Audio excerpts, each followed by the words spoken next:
Nah, ketika mereka merayakan perayaan Lupercalia ini, mereka juga merayakan selain Dewi Kesuburan juga Dewa Kesuburan, yaitu adalah Pan. Sebuah dewa yang dilukiskan bahwa kakinya adalah kambing, lalu kepalanya kambing berbadan manusia.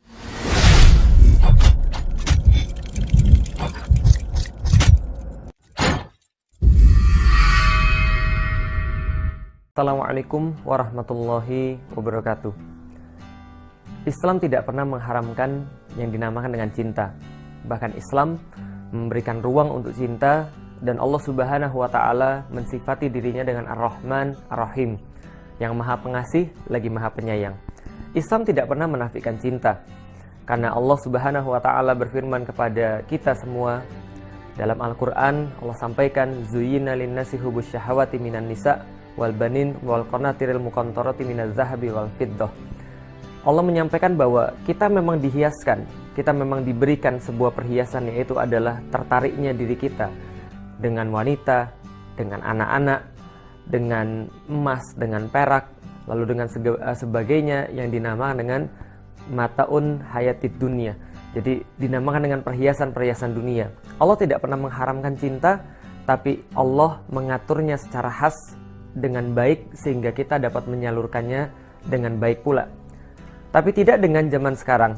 Dunia seolah-olah mengarahkan cinta ini sama dengan nafsu. Dan ini yang dilakukan pada saat orang merayakan Valentine Days. Ketika Muslim merayakan Valentine Days, mereka tidak ada ubahnya dengan orang-orang yang lain yang tidak beragama Islam. Dan mereka lupa bahwa ini bukanlah bagian daripada perayaan mereka, bahkan ini adalah bagian daripada perayaan yang menyesatkan. Valentine Days pada dahulunya berasal dari sebuah perayaan Romawi yang disebut dengan perayaan Lupercalia. Perayaan Lupercalia ini dirayakan biasanya tanggal 13 sampai dengan tanggal 18 Februari, di mana tanggal 13 dan 14 dikhususkan bagi Dewi Kesuburan Juno Februata.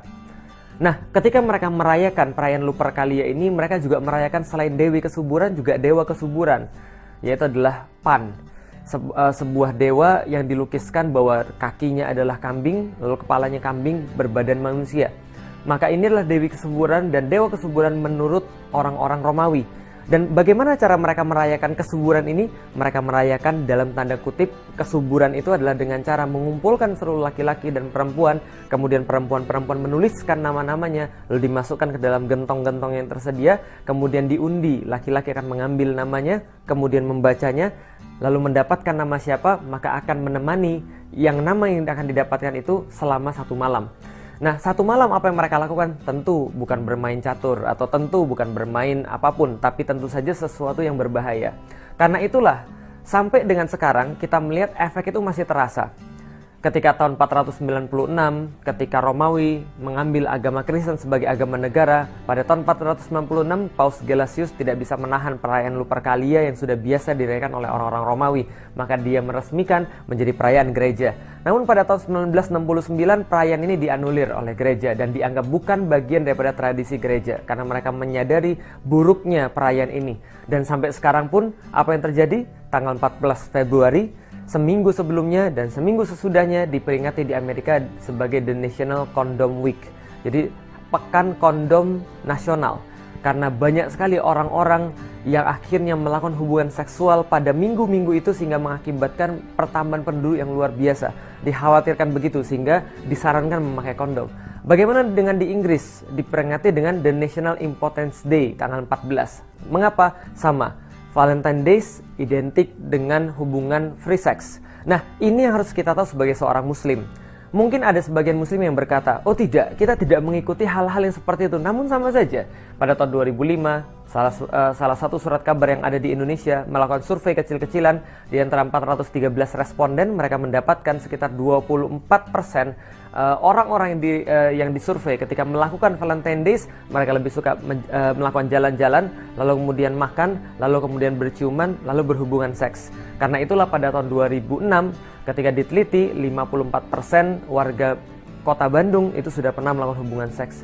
Jakarta 51%. Dan 2008 ketika diteliti lagi oleh KPAI, Komisi Pelindungan Anak Indonesia, ternyata yang mereka dapatkan fakta yang lebih mengejutkan, yaitu adalah 62,7% remaja SMP sudah pernah melakukan hubungan seks.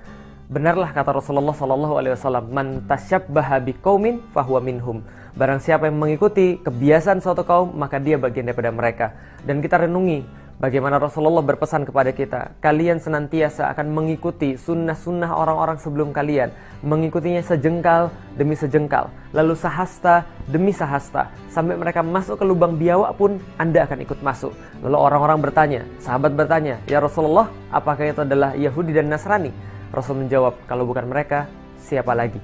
Maka Valentine Days bukan bagian daripada perayaan kita, bahkan adalah perayaan yang sangat menyesatkan. Maka kaum muslimin tidak boleh tertipu, ikut-ikutan meramaikan, apalagi merayakannya. Wallahu a'lam bishawab. Assalamualaikum warahmatullahi wabarakatuh.